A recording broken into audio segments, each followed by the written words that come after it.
Welcome to Geek Fandom Media. I am your host, Chris, and you guys, we gotta talk about the best film of the year. Hell, possibly the best film of the decade. Ryan Coogler's Sinners. Absolutely astonishing. A real craft of art, brilliance, patience, everything. This film has been the talk of the town since it has been released, doing gangbusters at the box office, critically, celebrities, other big name actors out there supporting Sinners. Tom Cruise was just on his social media the other day saying, go see Sinners. You got Tom Cruise back in your movie, you know you put out a banger. And I'm going to be honest with you, Sinners is Ryan Coogler's best film on his resume. And Ryan Coogler has had nothing but brilliant films on his resume, from Fruitvale Station to Creed, Black Panther, Wakanda Forever, you guys. This guy is a brilliant mind of cinema. And to see him really explore these depths of characters and culture within the film Sinners is so fascinating to me. And his love for his craft is so great. Seeing him really talk and break down, the different formats to see this film in, we haven't seen before from any director. This guy broke down the entire IMAX thing. It was brilliant. It's been killing it at the box office. Killing it. Everybody's enjoying this film. If you guys haven't seen it in IMAX 70mm, oh my goodness. Absolutely gorgeous. Sinners, best film of the year for me, you guys. We got to talk about some stuff. Now, the big talk of the town that I've been seeing on the internet is, should Sinners get a sequel, a prequel, or even a spinoff? I would love to see more lore within this universe. I would absolutely love it. But I want it to be handled with such care. That means Ryan Coogler, the mastermind behind this all, has to be at the forefront if they decide to do spinoffs, prequels, and sequels. I don't want anybody else to touch this franchise other than Ryan Coogler. But he's a little tied up right now. I know he's about to have his first child. I know he's going to be writing Black Panther 3. So anything Sinners, I don't think would come for years and years. And I'm fine with that.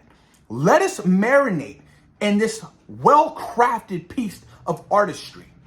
Honestly, let us marinate it. I cannot wait to own Sinners on 4K Blu-ray. The fact that it's going to be shifting to the IMAX ratio, you guys, is going to be beautiful when we watch it at home. So I don't want them to rush anything when it comes to this universe, because that's how much I loved it.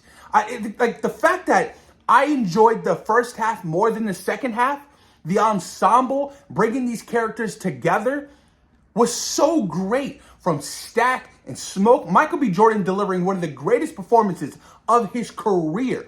Delroy Lindo. You guys, these characters were characters we loved since we met them. So when things were popping off, during the second half of the movie, when the vampire stuff happened, we felt for it. Annie's character, loved Annie and Smoke's, their relationship. Haley Steinfeld, you guys.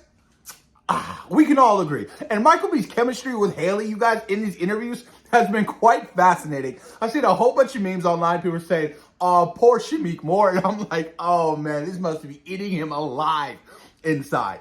Everybody was there. Miles Canton, you guys, as little Sammy, was incredible. Incredible. His voice. Ludwig Göransson's score.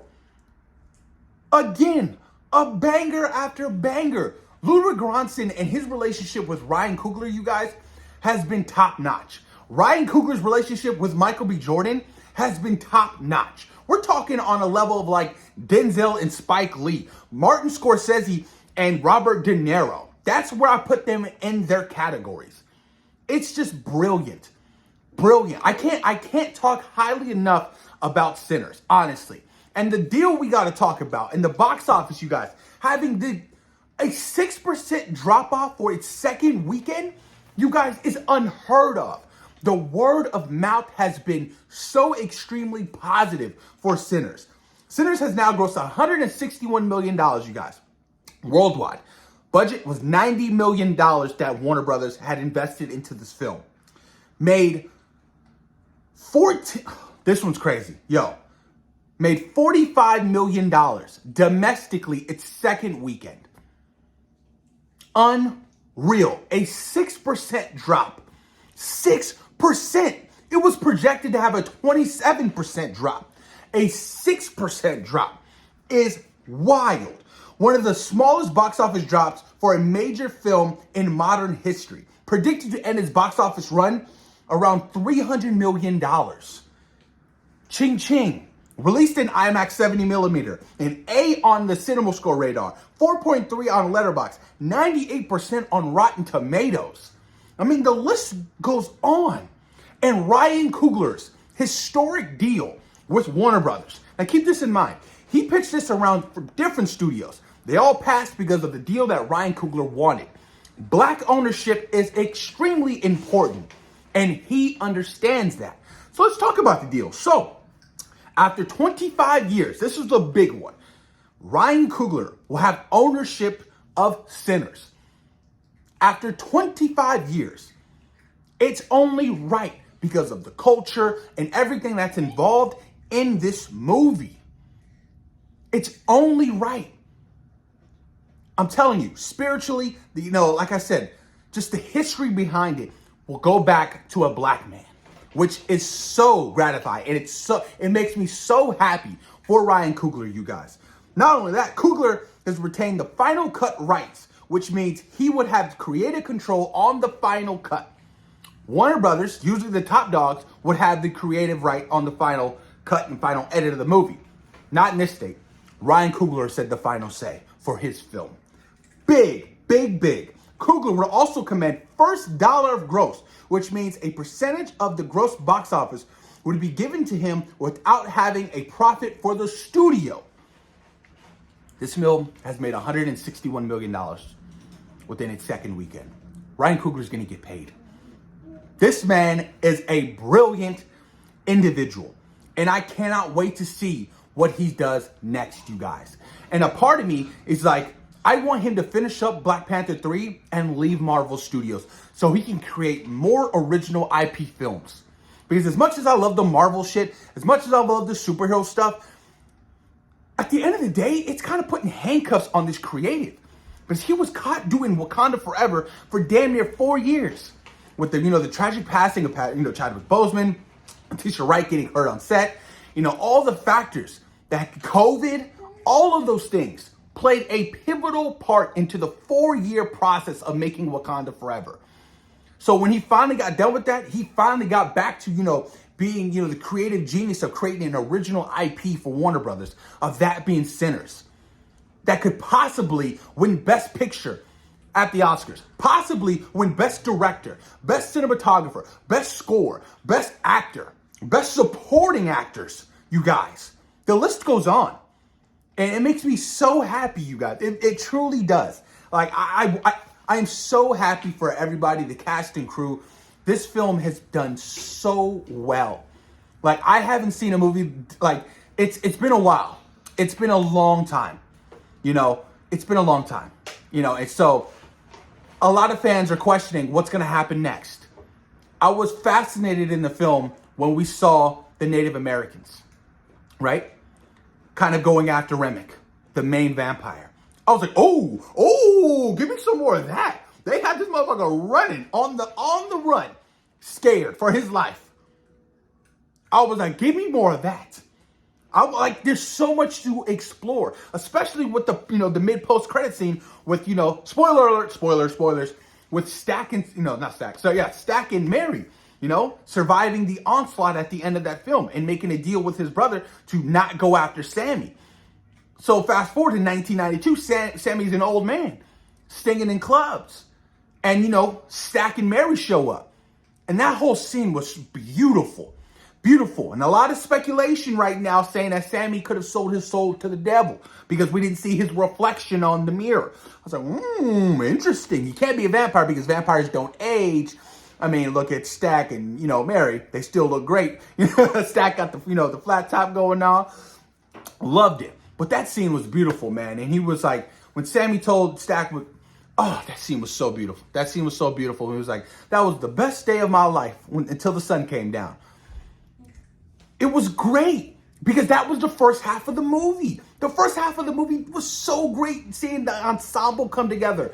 It was amazing. The chemistry between everybody. Like I said, you fell in love with all of these characters. You did. So when things started happening to him, I felt sad.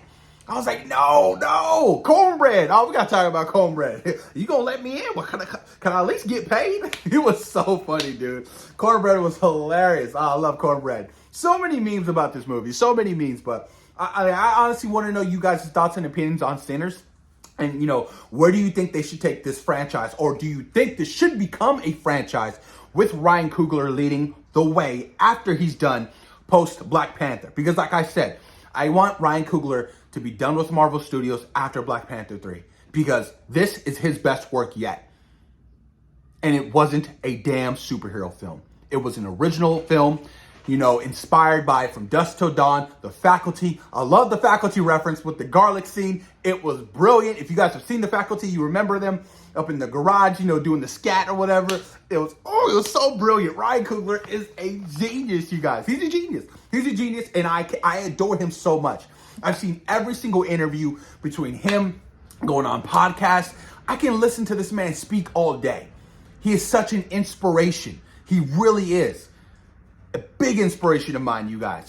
So much, I was looking on web and people have, posted online and, have now been suggesting books to read that kind of deal with the same, black horror or whatever. And, I ended up ordering Ring Shout on Amazon. And, I can't wait to dive into this. Apparently it deals with the Klan and demons. I'm like, hell yeah, baby. Let's get into it. Let me read all of it. So I'm excited. But let me know what you guys think in the comments down below about Sinners. Where would you like them to take, this potential franchise? Honest thoughts and opinions. Let me know what you guys think. And of course, thank you guys for taking time out of your day for watching Geek Fandom Media. Peace.